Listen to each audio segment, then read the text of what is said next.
آج ہم ایک ایسی لکھاری کی دنیا میں جھانک رہے ہیں جنہوں نے حال ہی میں ادب کا نوبل انعام جیتا، فرانسیسی مصنفہ اینی آرنو۔ جی، انہوں نے نا ذاتی یادوں کو سماجی تاریخ کا حصہ بنا دیا ہے۔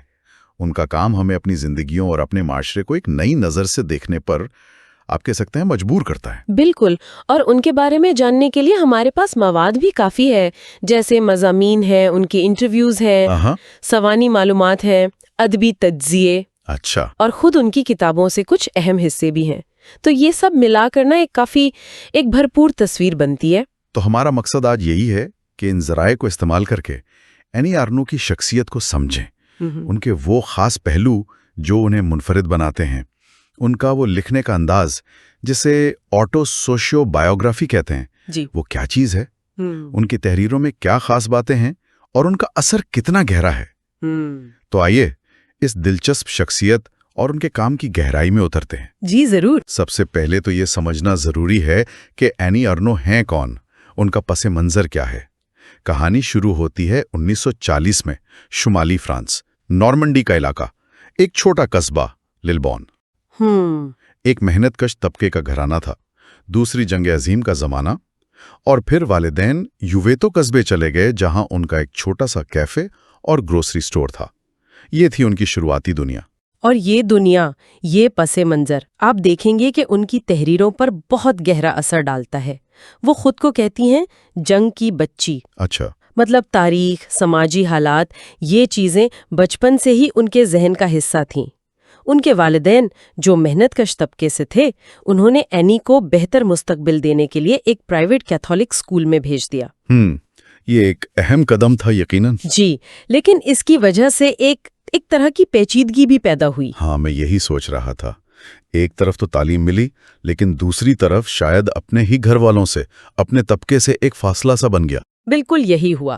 تعلیم نے انہیں آگے بڑھنے کا موقع دیا، روئیں اور بورڈو یونیورسٹی سے پڑھیں، پھر وہ ٹیچر بن گئیں۔ لیکن اس پورے سفر میں نا انہیں وہ احساس ہوا جسے فرانسیسی میں ٹرانسفیوژ دے کلاس کہتے ہیں، یعنی طبقہ بدلنے والا۔ جی، مطلب اپنے طبقے سے نکل کر دوسرے طبقے میں آ جانا، مگر اس کے ساتھ ایک بیگانگی کا احساس، شرمندگی، اپنے ماضی اور حال کے بیچ ایک کشمکش۔ یہ چیزیں ان کی تحریروں میں بار بار آتی ہیں۔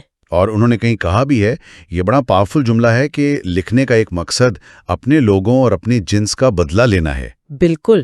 تو لگتا ہے لکھنا ان کے لیے صرف آرٹ نہیں ہے، یہ ایک طرح کی جدوجہد بھی ہے۔ یقینا، اور ان کی اپنی زندگی کے واقعات وہ بھی اس جدوجہد کا حصہ بن کر ان کی کتابوں میں آتے ہیں۔ جیسے انہیں بہت بعد میں پتہ چلا کہ ان کی پیدائش سے پہلے ان کی ایک بڑی بہن تھی جو بچپن میں ہی فوت ہو گئی تھی۔ پھر 1964 میں فلپ آرنو سے شادی ہوئی، 2 بیٹے ہوئے، ایرک اور ڈیوڈ۔ پھر 1981 میں طلاق ہو گئی۔ یہ سب تجربات ان کی تحریروں کا حصہ بنے۔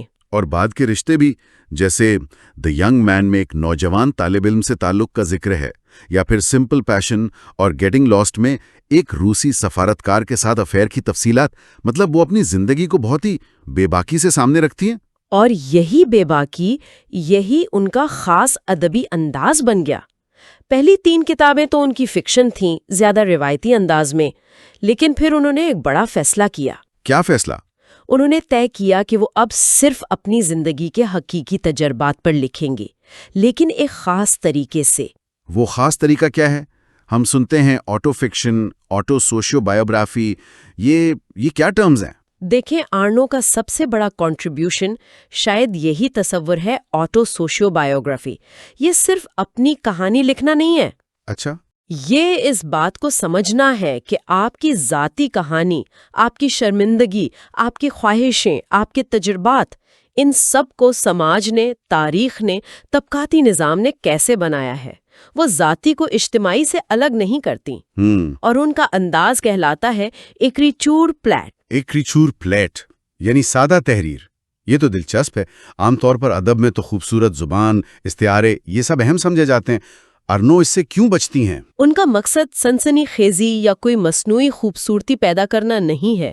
وہ چاہتی ہیں کہ حقیقت کو بالکل صاف، سیدھے، ایماندارانہ انداز میں پیش کیا جائے۔ ٹھیک۔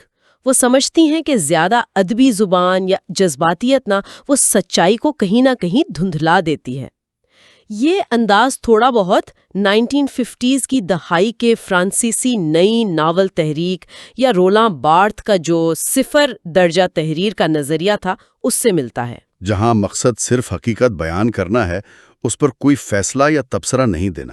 بالکل، اور اسی لیے وہ اکثر نئے کی جگہ وہ، ایل، ہم، نو یا کوئی جیسے ضمائر استعمال کرتی ہیں، خاص طور پر اپنی مشہور کتاب دی ایئرز میں۔ یہ بھی شاید اسی کوشش کا حصہ ہے کہ ذاتی تجربے کو اجتماعی بنا کر دکھایا جائے۔ جی بالکل، وہ یہ دکھانا چاہتی ہیں کہ یہ صرف اینی آرنو کی کہانی نہیں ہے، یہ اس نسل کی، اس طبقے کی، ان عورتوں کی کہانی ہے جن سے وہ جڑی ہوئی ہیں۔ کن ادیبوں یا مفکروں کا اثر نظر آتا ہے ان پر؟ دیکھیں، سیمون دی بووا کا تو بہت گہرا اثر ہے، پیئر بوردیو کے سماجی نظریات کا بھی اثر ہے، ورجینیا وولف کا بھی ذکر آتا ہے، مارسل پروسٹ کا بھی ذکر ہے، حالانکہ وہ کہتی ہیں کہ وہ پروسٹ کے خلاف لکھتی ہیں۔ اچھا، خلاف کیوں؟ شاید اس لیے کہ پروسٹ کی یادداشت زیادہ ذاتی، نفسیاتی اور جمالیاتی ہے، جبکہ آرنو کی یادداشت سماجی اور سیاسی جہتیں رکھتی ہے۔ ان کے لیے یادداشت بہت اہم ہے۔ یادداشت تو جیسے ان کے کام کا مرکز ہے، بکھری ہوئی یادیں، اجتماعی یادیں۔ ہاں، وہ اسے اندرونی سنیما کہتی ہیں۔ ان کے لیے لکھنا ایک طرح سے ماضی میں خدائی کرنا ہے، سچائی تک پہنچنے کی کوشش ہے، اور کبھی کبھی وہ کہتی ہیں لکھنا ایک چاقو کی طرح ہے جو سماجی منافقت یا ناانصافی کے پردے چاک کرتا ہے۔ تو یہ جو ان کا خاص انداز ہے، یہ ایکریچیوڈ پلاٹ، سادہ سپاٹ لیکن تیز دھار چاقو جیسا، یہ کن موضوعات کو کاٹتا ہے؟ کون سی سچائیاں سامنے لاتا ہے؟ سب سے پہلے تو سماجی طبقاتی فرق اور اس سے جڑی شرمندگی اور جدوجہد۔ اے مینز پلیس میں والد کی کہانی ہے۔ جی، وہ کیسے اپنی کم علمی اور محنت کش شناخت پر شرمندگی محسوس کرتے تھے۔ پھر اے وومن سٹوری میں والدہ کی کہانی ہے، جن میں آگے بڑھنے کی شدت خواہش بھی ہے اور اپنے ماضی سے جڑے تضادات بھی۔ ان کتابوں میں وہ اپنے والدین کو بہت بے رحمی سے بیان کرتی ہیں، محبت کے ساتھ، لیکن بغیر کسی رومانوی پردے کے۔ بالکل، اور کتاب شیم میں بھی یہی موضوع مرکزی ہے۔ یہ پڑھنا یقیناً آسان نہیں ہوتا ہوگا، نہ لکھنے والے کے لیے نہ پڑھنے والے کے لیے۔ اور جنس، جینڈر کا موضوع، عورت ہونے کے تجربات۔ سمپل پیشن اور دی ینگ مین میں جذباتی اور جسمانی تعلقات کی شدت، ان کی پیچیدگیاں، اور پھر ہیپننگ، یہ کتاب تو بہت ہی اہم ہے۔ یہ اسقاط حمل کے بارے میں ہے نا؟ جی، 1960 کی دہائی میں ان کے غیر قانونی اسقاط حمل کا انتہائی تکلیف دہ، ذاتی اور بہت ہی گرافک بیان ہے۔ یہ کتاب ایک ذاتی تجربے کو عورتوں کے جسم پر سماجی اور قانونی کنٹرول کے خلاف ایک طاقتور سیاسی بیان بنا دیتی ہے۔ اور ایک گرل سٹوری میں بھی جوانی کے تجربات، جنسیت سے جڑی شرمندگی، ان سب کا ذکر ہے۔ وہ واقعی ان موضوعات پر لکھنے سے بالکل نہیں ڈرتی۔ بالکل نہیں۔ اور پھر وقت اور یادداشت کا تھیم ہے، جو ان کی شاہکار کتاب دی ایئرز یعنی لزانے میں اپنے عروج پر ہے۔ یہ کتاب تو بہت مشہور ہوئی ہے۔ جی ہاں، یہ 1941 سے 2006 تک پھیلی ہوئی ہے، اور یہ صرف اینی ارنو کی نہیں بلکہ فرانس کی ایک پوری نسل کی اجتماعی سوانح عمری جیسی ہے۔ اس میں ذاتی یادوں کو اس دور کے گانوں، نعروں، اشتہاروں، واقعات، سماجی تبدیلیوں، ان سب کے ساتھ بنا گیا ہے۔ اور انداز وہی تیسرے شخص کا، غیر شخصی۔ جی، جیسے کوئی دور سے ایک پورے زمانے کو دیکھ رہا ہو۔ کمال کی کتاب ہے۔ یہ واقعی کمال ہے۔ اچھا، ایک اور دلچسپ بات جو ذرائع میں ملتی ہے وہ یہ کہ وہ روزمرہ کی بالکل عام سی جگہوں اور چیزوں کو بھی اہمیت دیتی ہیں، جیسے سپر مارکیٹ، ٹرین کا سفر، ان پر بھی کتابیں ہیں۔ جی ہاں، exteriors, things seen, look at the lights, my love جیسی کتابوں میں وہ یہی کرتی ہیں۔ ان کے نزدیک ایک سپر مارکیٹ میں جو لوگ نظر آتے ہیں وہ کیا خرید رہے ہیں، ان کا رویہ کیا ہے، یہ سب بھی ہمارے معاشرے اور ہمارے وقت کے بارے میں بہت کچھ بتاتا ہے۔ گویا ان کے لیے کچھ بھی غیر اہم نہیں ہے، عام زندگی میں بھی گہرے معنی چھپے ہیں، بس دیکھنے والی نظر چاہیے۔ بالکل، اور صدمے کا ذکر بھی بار بار ملتا ہے۔ تو کیا لکھنا ان کے لیے ان صدمات سے، ٹراما سے نمٹنے کا ایک طریقہ ہے؟ یہ سوال اہم ہے۔ ایسا لگتا ہے چاہے وہ اسقاط حمل کا صدمہ ہو یا والدین کی بیماری اور موت کا یا طبقے کے فرق سے پیدا ہونے والی شرمندگی، لکھنا ان تجربات کو سمجھنے، ان کو بیان کرنے اور شاید ان پر ایک طرح سے قابو پانے کا عمل ہے۔ اور یہاں آ کر ذاتی تجربہ اجتماعی اور سیاسی بن جاتا ہے، کیونکہ یہ انفرادی صدمات اکثر بڑے سماجی مسائل کی ہی علامت ہوتے ہیں۔ بالکل صحیح۔ 2022 میں جب انہیں نوبل انعام ملا تو سویڈش اکیڈمی نے خاص طور پر ان کی ہمت اور طبی نفاست کا ذکر کیا، کلینکل ایکیورٹی، جی جس سے وہ ذاتی یادداشت کی گہرائیوں، بیگانگیوں اور اجتماعی رکاوٹوں کو بے نقاب کرتی ہیں۔ یہ بہت بڑی پہچان تھی۔ جی، اور وہ پہلی فرانسیسی خاتون ہیں جنہیں ادب کا نوبل انعام ملا۔ اس سے پہلے 2019 میں دا ایئرز کا انگریزی ترجمہ بین الاقوامی بکر پرائز کے لیے شارٹ لسٹ ہوا تھا، جس سے انہیں عالمی سطح پر زیادہ پہچان ملی۔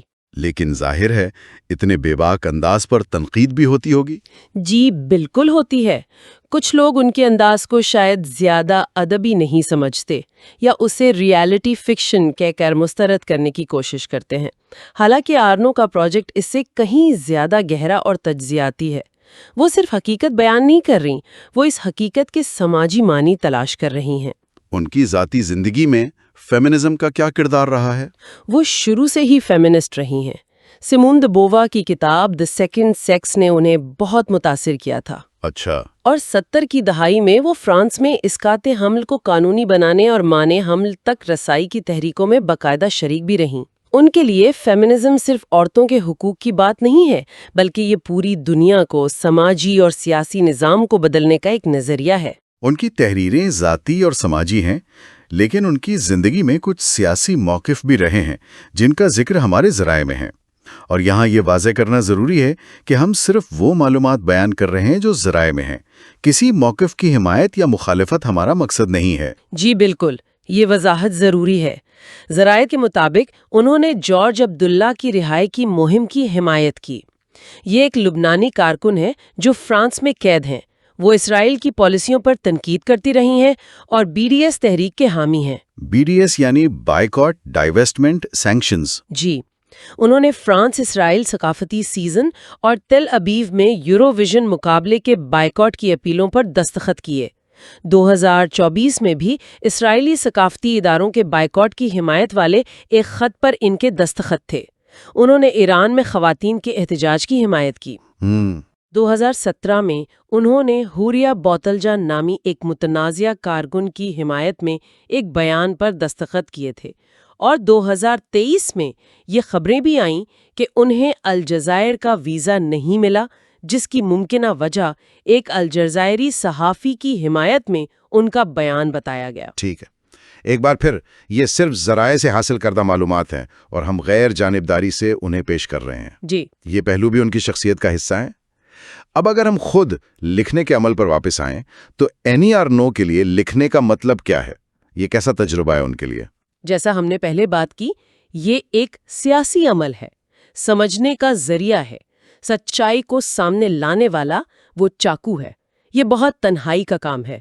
تنہائی کا؟ جی، ایک انٹرویو میں انہوں نے فلم ساز سیلین سیاما سے بات کرتے ہوئے کہا کہ لکھنا بہت گہری تنہائی مانگتا ہے۔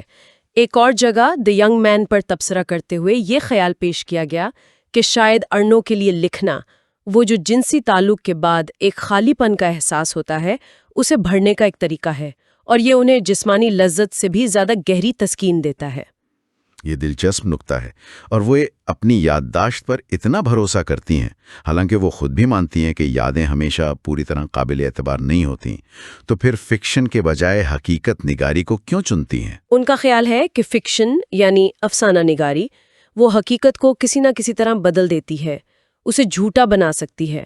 وہ جس قسم کی سچائی کی تلاش میں ہے نا، اس کے لیے انہیں لگتا ہے کہ یہ ایکریچو پلاٹے والا براہ راست غیر جذباتی انداز ہی سب سے زیادہ مناسب ہے، جو تجربے کو جہاں تک ممکن ہو ویسا ہی پیش کرنے کی کوشش کرے۔ تو اگر ہم ساری بات کو سمیٹیں، اینی آرنو ایک ایسی لکھاری ہیں جنہوں نے اپنی زندگی کو ہی ادب بنا دیا۔ لیکن صرف اپنی ذات تک محدود نہیں رکھا، انہوں نے آٹو سوشیو بایوگرافی کے ذریعے ذاتی تجربے کو سماجی اور تاریخی تناظر میں رکھ کر ادب کو ایک نئی سمت دی۔ جی، طبقہ، جنس، یادداشت، شرمندگی، وقت، یہ ان کے بڑے موضوعات ہیں۔ انداز سادہ ہے، بے رحم ہے، لیکن انتہائی پر اثر ہے۔ بالکل، وہ ہمیں مجبور کرتی ہیں کہ ہم اپنی زندگیوں اور اپنے معاشرے کی ان تہوں کو دیکھیں جنہیں ہم اکثر نظر انداز کر دیتے ہیں۔ ان کی ہمت، ان کی ایمانداری، وہ غیر معمولی ہے۔ جیسا کہ انہوں نے دی ایئرز کے آخر میں لکھا بھی، وہ اس وقت سے کچھ بچانا چاہتی ہیں جہاں ہم دوبارہ کبھی نہیں ہوں گے۔ یہ شاید ان کے کام کا نچوڑ ہے، ماضی کو، تجربے کو، احساس کو فنا ہونے سے بچانا۔ اس وقت سے کچھ بچانا جہاں ہم دوبارہ کبھی نہیں ہوں گے، یہ واقعی ایک گہری بات ہے، اور یہ ہمیں بھی سوچنے پر مجبور کرتی ہے کہ ہماری اپنی زندگیوں میں، ہمارے اپنے دور میں وہ کون سی سچائیاں ہیں، کون سے تجربات ہیں، کون سے احساسات ہیں جنہیں اسی طرح کی بے لاگ نظر سے دیکھنے اور شاید محفوظ کرنے کی ضرورت ہے، اس سے پہلے کہ وہ وقت کی دھول میں ہمیشہ کے لیے کھو جائے۔